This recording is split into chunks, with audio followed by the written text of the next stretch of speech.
Welcome back to Worn Out Racing. I'm talking to you from a slightly different setting today because I'm actually going for a drive because can you believe it? I found the final problem with the lemon. And to make it a little bit more interesting, to show you what was wrong with it, I've made a visual representation of what happened. Play the clip. Oh,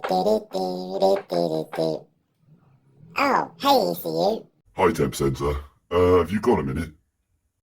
Yeah, why, what's that? Can you come over here?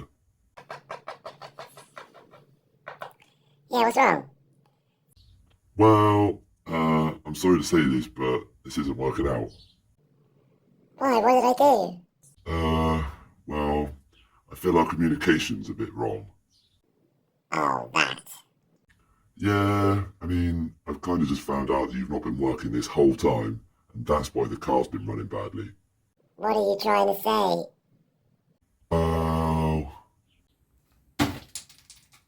Yeah, I'm sure there were other problems with it, and I know for sure there were with the fuel pressure and other things like that. But that damn water temp sensor appears to have been the main culprit because without that working, the car's not going to know what water temperature it is. It's not going to know what air fuel ratio to put in it and just completely be guessing it, which is why sometimes it ran all right, sometimes it didn't.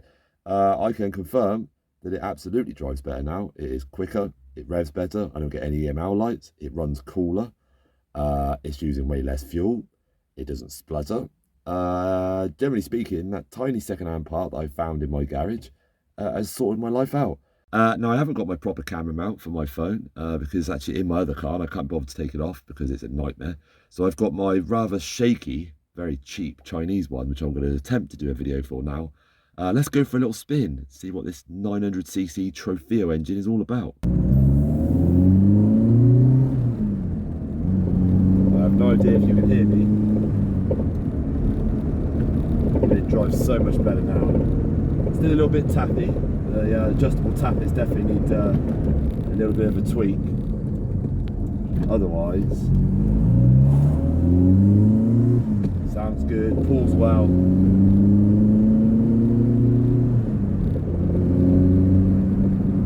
The short ratio gearbox is absolutely useless at anything over 60. But anything below that, peachy. Now I'm just going to warm this up and I'll be back.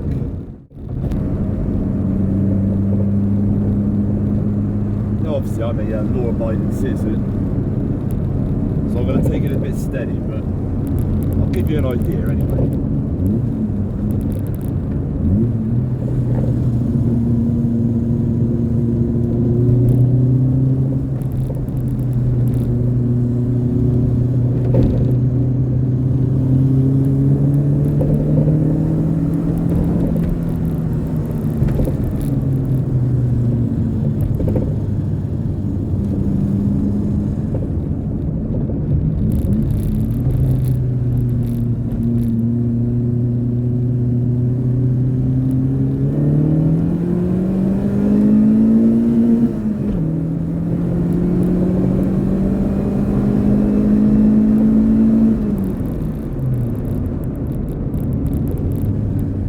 Really do need to get that rev count up.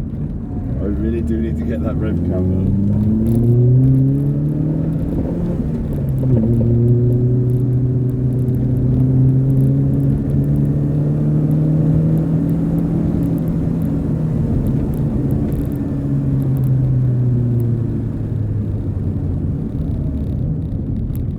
Ah, traffic. But it's alright. I think that'll do. I think that'll do for now. Well, that's all well and good. It's only a short test drive, Ben. I know, because I've already tested it a little bit on myself, down some country lanes and stuff, and I guarantee you, it is way more drivable, way more fun. Is it the most powerful cinquecento or fastest cinquecento on the planet? Absolutely not. Will it be awesome fun on a track and as a B-road blaster? Yes, because once you've wound it up and you keep those revs up, it is wicked fun. But I've still got a few more questions about this car that I need answering. Like what kind of power it makes. I have absolutely no idea what kind of power it's making and if it's making the most of it on its current setup. Obviously it's on a stock ECU, which is probably struggling a little bit as it is. And if now that it's actually running properly, if this Trofeo ECU is going to make it any quicker, more powerful, any more fun to drive, is the rev limit different? I have no idea. Anytime I've fitted this ECU in the past, there's always been a running problem with the car. So it always ran way worse. it increases fueling, it changes a bit of ignition timing, a few other things. Obviously, I was just making it worse by fitting it.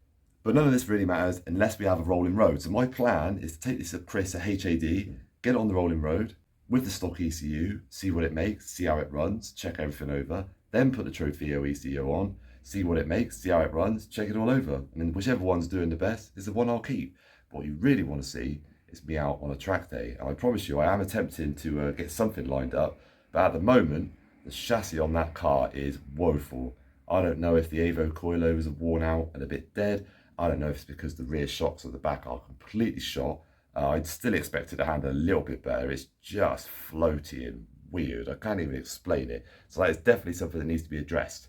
So you can look out for that in some upcoming episodes, okay? So we'll be getting onto that at some point. At the moment though, I'm just going to crack on doing a few last little jobs just to make the car a little bit more usable and reliable. And one of them is it needs a catch can for the breather. I think I may have mentioned before at somewhere the breather that was on it was absolutely appalling. And it can't have been doing the car any good whatsoever. So I've knocked one up now in a quick video.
That's it. It's only a short episode today. I wanted to give you an update on how everything was going. Obviously, the car is now fixed, which means I can progress with other things. As soon as anything interesting happens, when I get some more chassis parts come in, new suspension, whatever it ends up being, I will let you know.